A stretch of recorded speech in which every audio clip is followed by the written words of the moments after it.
not forget too, when there's two ways you can look at this organization. They report themselves that the reason for the secrecy is that so that you can have these dignitaries, your rich capitalists, or your politricksters from all over the world. They can come and they can speak freely without the media, taking out of context perhaps what they might be saying, and they can, speak more freely amongst themselves. But on the other side of the coin, these same people are influencing, when they leave this little fraternal group, there's only, 120 that are invited, 120, elitists. 130, something like that. Somewhere in that ballpark of 120, 130 are invited to these meetings each year.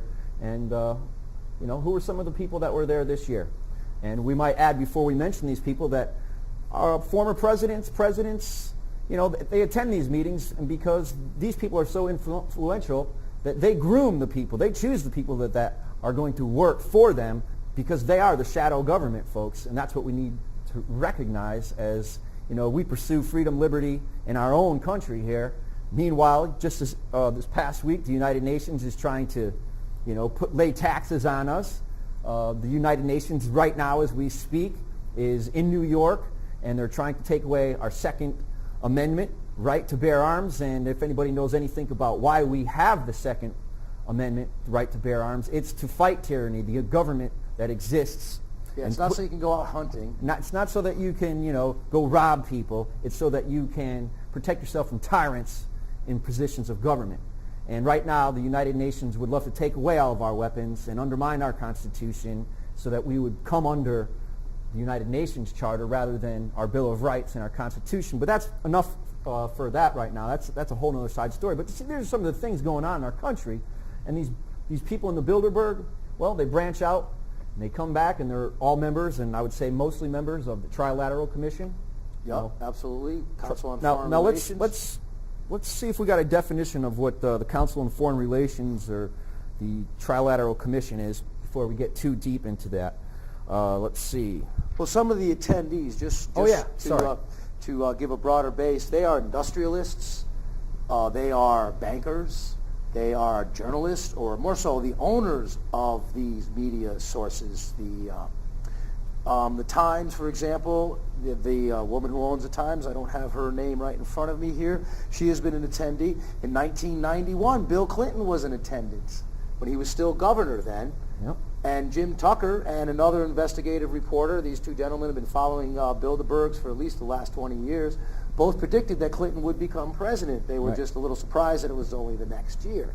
But of course, when you look at the way the media portrays even that particular election, the Democratic ticket had far better candidates than Bill Clinton.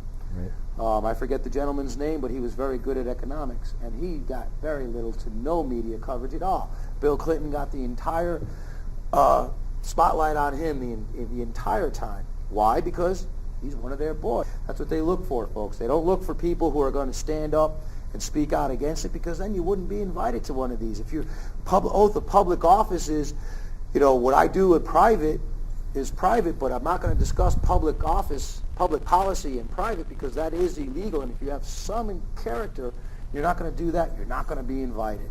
Right. Like I bet you Ron Paul's never been invited to a Bilderberg meeting. Indeed, Congressman from Texas, righteous man, tells it the way it is, stands up for the Bill of Rights and the Constitution like none other. Yeah, he's very educated. He has a good grasp and understanding of our economic system, of our constitutional republic.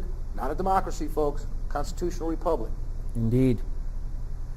Let's see. So let's see. Some of the actual attendees at this last meeting were David Rockefeller, Henry Kissinger, Holland's Queen Beatrix, New York Governor George Pataki, Hillary Clinton. Yep. I'm going to go out on a limb, and I'm going to bet. How much you want to bet that she's going to be our next president? I wouldn't bet on that one. Well, I know she's planning on running. Oh, you never know. Well, a few more people from the American press. They have some pictures here. Peter Sutherland of Ireland. He's the chairman of British Petroleum and Goldman & Sachs. Let's see. Dermot Gleeson, also of Ireland, chairman of AIB Group. And let's see. Oh, yeah, David Rockefeller and blah, blah, blah, blah, blah. Basically, people, hard-hitting people. Major influence throughout the world. So where are we going to go next with this?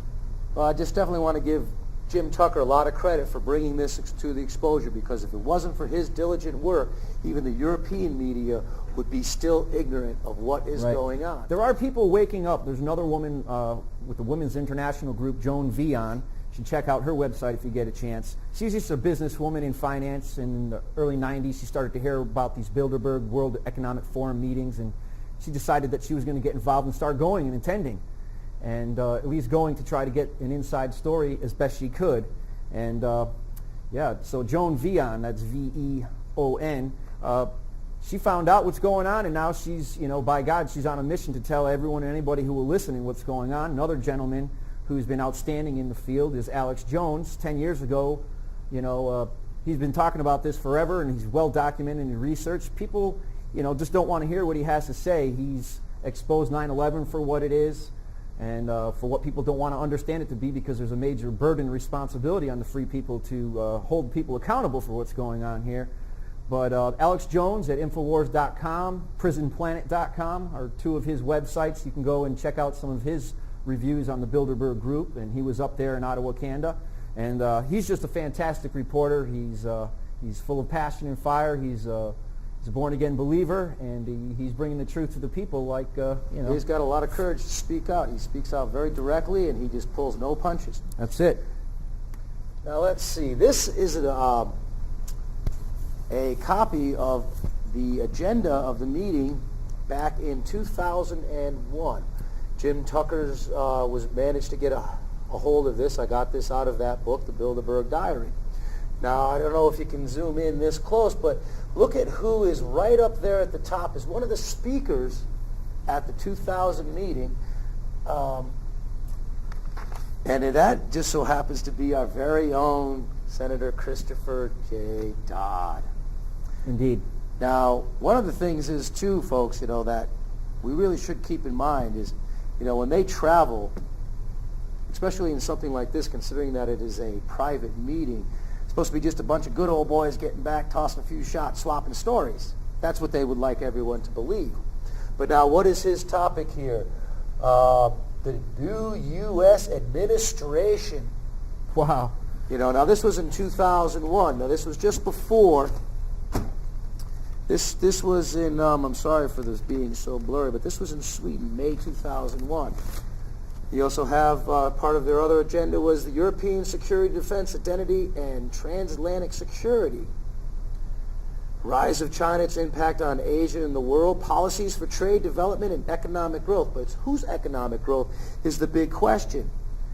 And then what should government do about food quality? Well, personally, I think we should stop genetically modifying the food and taking all the nutrients out of it, because, you eat 10 bowls of spinach and you won't even get the nutrition of one. And then addresses questions by Prime Minister of Sweden, Göran Preston. So obviously, you cannot say that it's just a bunch of good boys getting back together to talk about past times and future times. Basically, they've been getting together to discuss how they can take economic control of the world. Prior to NAFTA coming out, it was discussed at the Bilderberg meetings. If you read the book, you'll find his account of that. Yep. And it goes on and on about how they wanted to, their agenda was to raise taxes by 1989 to generate $108 billion. And what did happen? They generated $108 billion worth of taxes. Same year the wall came down in 1989. Yep. So it's interesting, too, folks, when you look at the umbrella of the influence of the group Bilderberg.